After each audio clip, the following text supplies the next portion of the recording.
Hello, my name is Sandra Lim, and I will be doing my analysis on these four ratios. The first one being price to earnings ratio, which the formula is price per share divided by earnings per share. For 2021, it's 35.82, 2022 is 37.43, and 2023 with 36.77. This ratio is used to help investors determine whether a stock is undervalued, overvalued, or fairly priced. 2022 has the highest PE ratio, which shows us that it is overvalued. And PE can be influenced by many factors such as stock prices, changes in earnings, or trends in industries. For days sales in inventory, the formula given is 365 days divided by inventory turnover. For 2021, it is 33, 2022 is 28.25, and 2023 with 26.50. As years go by, day sales in inventory decreases, which is a good thing because the lower DSI shows us that they are selling out inventory a lot quicker. And Costco shows signs of strong sales and effective management of inventory due to these numbers. With retention ratio, the formula is retained earnings divided by net income. 2021 is 2.33, 2022 is 2.67, and 2023 is 3.10. After each year, the retention ratio increases, which means that Costco is doing well for themselves by increasing the ratio after each year. And they can use the earnings to reinvest in their company, which can lead to increased growth opportunities for the future. And lastly, for earnings per share, the formula is net income plus preferred dividends divided by total outstanding common shares. 2021 is 23.47, 2022 is 16.05, and 2023 was 16.50. The highest EPS is 2021 with 23.47, which means that 2021 has the greatest profitability since it is the highest out of all 3 years. The quick ratio. The quick ratio is computed by using the cash plus accounts receivable, adding those two up, and dividing that by the current liabilities. The quick ratio says whether Costco has enough fast assets to convert to current liabilities. A quick ratio of less than 1 is seen as favorable. Our maximum quick ratio occurred in 2023, being 0.48%. And our lowest quick ratio occurred in 2022, being 0.39%. This suggests that their performance has been consistent throughout these 3 years. All 3 years are less than 1, which is an advantage for the business. Our second ratio is equity multiplier. The equity multiplier is computed by total assets divided by total equity. The equity multiplier ratio can be used to determine whether a firm measures its leverage and how much it grows its assets. If the ratio for the year is high, it means that debt is being used to finance the majority of the assets. For Costco's last 3 years, the ratio is reasonable. They are not heavy debtors. 2021 is the year with the largest equity multiplier, being 3.37%, and 2023 is the year with the lowest, being 2.75%. Our third ratio is accounts payable turnover. And we can get our accounts payable turnover by dividing the cost of goods sold by the average accounts payable. But first, we have to get our average accounts payable, and that is by adding the beginning accounts payable by the ending accounts payable and dividing that by 2. The accounts payable tells you the speed at which a business settles its accounts payable balance over a certain period of time. A high accounts payable ratio suggests an effective business strategy. The figures for Costco's accounts payable turnover rate indicates consistent payments to vendors on time. This means that in 2023, they paid their suppliers 12 times, which suggests that it is the greatest. But in 2022 and 2021, they paid their suppliers a firm 11 times, indicating that that turnover was also maintained. Our fourth ratio is inventory turnover, and we can solve that by getting the cost of goods sold divided by the average inventory. As well as for the average inventory, you're going to get your beginning inventory and add it by the ending inventory and divide that by 2. The inventory ratio calculates how frequently a business sells and replenishes its stock annually as well as how effectively it is managed. Costco's inventory turnover over the last 3 years has been shown that they have paid off their inventory 12 times annually, reaching 12% all through that period. A greater inventory turnover rate is indicative of a more profitable business. Moving on to accounts turnover ratio, which is calculated by taking net credit sales over average accounts receivable. We can see that the ratios for the past 3 years were 108.67, 101.27, and 106.04. The accounts turnover ratio shows the company's inventory efficiency. While these numbers may seem high, compared to industry average, which is 398, Costco's accounts turnover ratio pales in comparison. After calculating the cash ratio by taking cash equivalents plus cash divided by the current liabilities, we get the cash ratio 0.41, 0.34, and 0.42 for the past 3 years. For a retailer like Costco, a cash ratio of 0.41 may seem relatively low compared to other industries, but retailers like Costco often manage their liquidity through efficient inventory management and strong cash flow from operations. They use their cash to replenish inventory, invest in growth, or return value to shareholders through dividends or share buybacks. Return on assets are calculated by taking net income over average total assets. For the past 3 years, Costco's return on assets were 8.72, 9.53, and 9.45%. For Costco, which operates in the retail industry known for a lower margin, 9% is actually quite high. When you compare it to the industry average of 3.37% in 22, Costco's 9.53 is significantly higher, which shows that it has high asset efficiency. Finally, getting the gross profit margin, which is calculated by taking gross profit over revenue. Gross profit margin for Costco in the past 3 years was 12.88, 12.15, and 12.26%. While this may seem low compared to its competitors, Costco relies on its high volume based model, which focuses on high sales volumes rather than high margins per item. Doing this, Costco is able to keep customers coming back to its stores and helps drive comparable sales and membership totals higher than its competitors. Hi, my name is Emmanuel. I'm going to be going over the ratios that were assigned to me. The first ratio I was assigned was the market to book ratio. For this ratio, it looks like it was a compounded ratio that had other values that I had to calculate first. As far as the market capitalization, I had to calculate the total number of outstanding shares multiplied by the share price. And as far as the book value, I was able to calculate that with the total assets minus total liabilities. The values are at the bottom of the PowerPoint. That kind of shows my work for those two values. And then from what I can see, it looks like there is a little bit of a downward trend because overall, this kind of formula actually just kind of shows how it's performing. And in this case, it looks like there is a downward trend. I shouldn't be too concerned about it if I was an investor, but do know that it is kind of going down. So it's just something to keep in mind. I also had the cash coverage ratio. This one was EBITDA over interest expenses.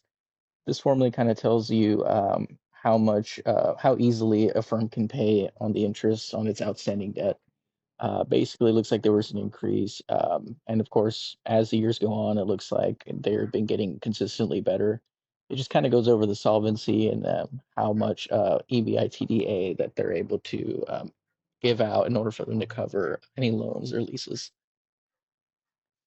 And as far as the operating profit margin, that one's given by EBIT over revenue. This formula kind of just tells us how much of revenue actually ends up being EBIT. So it kind of makes sense for Costco to have relatively low values because of the diverse services that they offer. The good thing to notice is that they are scaling well. It would be a problem if the margin was going down and that the revenue was stable, because then it'll be more of an overhead issue and they'd have to address that. Then I had the times interest earn ratio. This one's given by EBIT over interest expenses. This kind of just tells us, kind of like the cash coverage ratio, it just kind of lets us know that it's a good statistic for the company and that they won't have any difficulty with potential creditors. Looks like there was a drastic increase from 2021 to 2023. It looks like it was about like a 35% increase since then. So it is a good thing to have that increasing. Then lastly, I had the dividend payout ratio for this one. This kind of just lets you know how much of the actual net income of the company gets paid out to shareholders. The thing that I seen that was kind of a little bit of a risky thing that I noticed was back in 2021, it looks like they were paying out more than 100% of their income to shareholders, which of course for the shareholders isn't a bad thing. But it isn't a sustainable practice for the company. And it could mask like some type of issue that's going on. I know during 2020 and 2021 there was COVID and all that, so I don't know if that had something to do with it. But it isn't really a sustainable practice. It does look like it has been kind of smoothing down once 2022 hit and 2023. So it's always good to see that 20%, 20 to 26% is going towards shareholders. As far as the other 80%, of course, that goes to expansion and different things like that. So it's good to know that they're appropriating those funds in that regard. All right, and I think that's pretty much it. I appreciate it, and of course, it was kind of interesting learning about these ratios, and I guess on to the next person. This is a total asset turnover rate, which measures how efficiently a company generates revenue from its assets. Generally, the higher the better. Costco stood at a 1.1 in 2021 and it increased to a 3.6 in 2022. In 2023, it still remains at a 3.6, which is good. Generally, a 2.5 or more is considered good. So this means that Costco is able to generate revenue efficiently from its assets. This is a long-term debt ratio and measures the amount of a company's leverage. This shows the percentage of assets that would have to be liquidated to repay long-term debts. The higher the debt ratio, the greater of a risk of the company not being able to meet its financial obligations.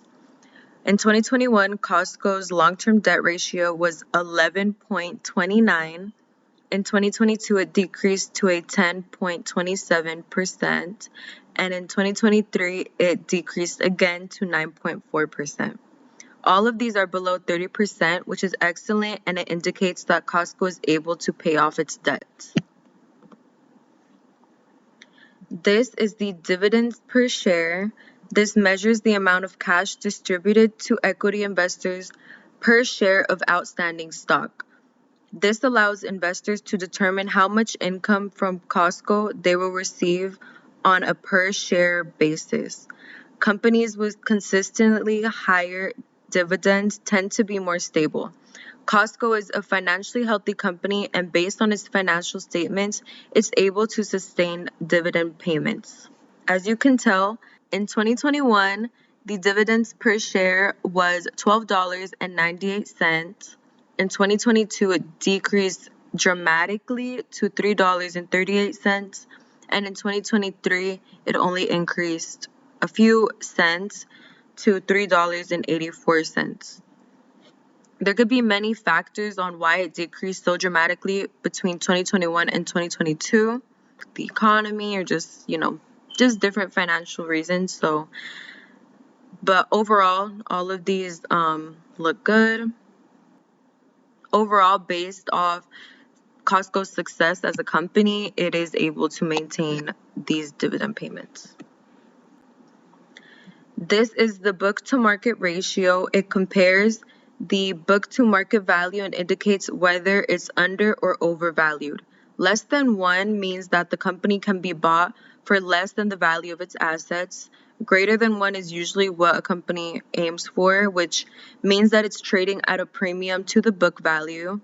And above 3 suggests that investing in the company would be expensive.